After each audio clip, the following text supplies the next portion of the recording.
യഥാർത്ഥത്തിൽ കേരളത്തെ സംബന്ധിച്ചിടത്തോളം എല്ലാ KPCC അധ്യക്ഷന്മാരുടെ കാര്യത്തിൽ ഇങ്ങനെയുള്ള ഓരോ കോൺഫ്ലിക്ട്സുകൾ കൺഫ്യൂഷൻസ് ഉണ്ടാവാറാണ്. അപ്പം VM സുധീരൻ വന്നു, വളരെ ശക്തനായിട്ടുള്ള വളരെ കരുത്തനായിട്ടുള്ള KPCC അധ്യക്ഷനായിരുന്നു. എങ്ങനെയാണ് സുധീരൻ ആ സ്ഥാനം വിട്ടുപോയെന്ന് നമുക്കൊക്കെ അറിയാം. അദ്ദേഹം അവിടെ നിന്ന് ഓടി രക്ഷപ്പെടുകയുണ്ടായിട്ടുണ്ടായത്.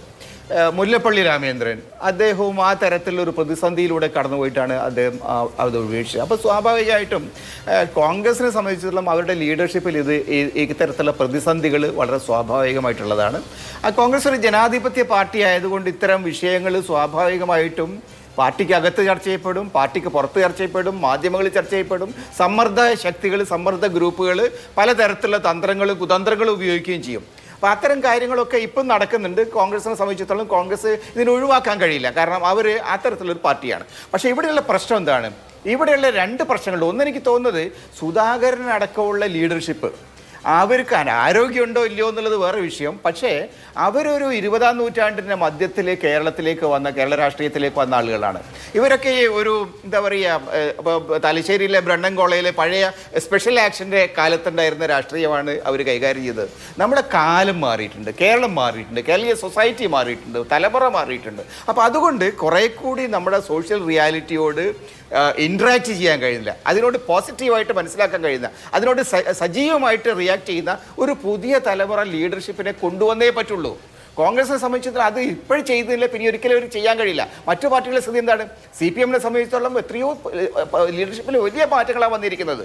വലിയ തോതിലുള്ള മാറ്റങ്ങളാണ് CPM-ൽ വന്നിരിക്കുന്നത്. ജനറൽ സെക്രട്ടറി ആയാലും ശരി, സംസ്ഥാന സെക്രട്ടറി ആയാലും ശരി, അവരൊക്കെ തന്നെ വളരെ ഒരു പുതിയ മുഖങ്ങളാണ്. രണ്ടാമത്തെ കാര്യം, നമ്മൾ BJP നോക്കുക. BJPയുടെ ലീഡർഷിപ്പിലേക്ക് വന്നിരിക്കുന്ന ഒരു ടെക്നോക്രാറ്റ് ആയിട്ടുള്ള ഒരാളാണ് അദ്ദേഹത്തെക്കുറിച്ച് നമ്മൾ പറയുമ്പോൾ ഒരു പുതിയ സൊസൈറ്റിയുമായിട്ട് കേരളത്തിൽ ഇന്ന് വരുന്ന ആസ്പിറേഷണൽ ആയിട്ടുള്ള ഒരു യങ്ങർ ജനറേഷനുമായിട്ട് വളരെയേറെ താതാൽപ്യം പ്രാപിക്കാൻ കഴിയുന്ന, അവരോട് കമ്മ്യൂണിക്കേറ്റ് ചെയ്യാൻ കഴിയുന്ന ഒരു പുതിയ ലീഡർഷിപ്പിനെ കൊണ്ടുവരുന്നതിൽ ഈ പാർട്ടികളൊക്കെ വിജയിക്കുന്നുണ്ട്. കോൺഗ്രസ്സിന് ആ തരത്തിലുള്ള ഒരു ലീഡർഷിപ്പ് ഉണ്ടായേ പറ്റുള്ളൂ. അപ്പോൾ അതിന് പറ്റിയ മിഡിൽ ലെവൽ ലീഡർഷിപ്പ് എന്നുള്ള ആളുകളാണ് അവർ നോക്കുന്നത്.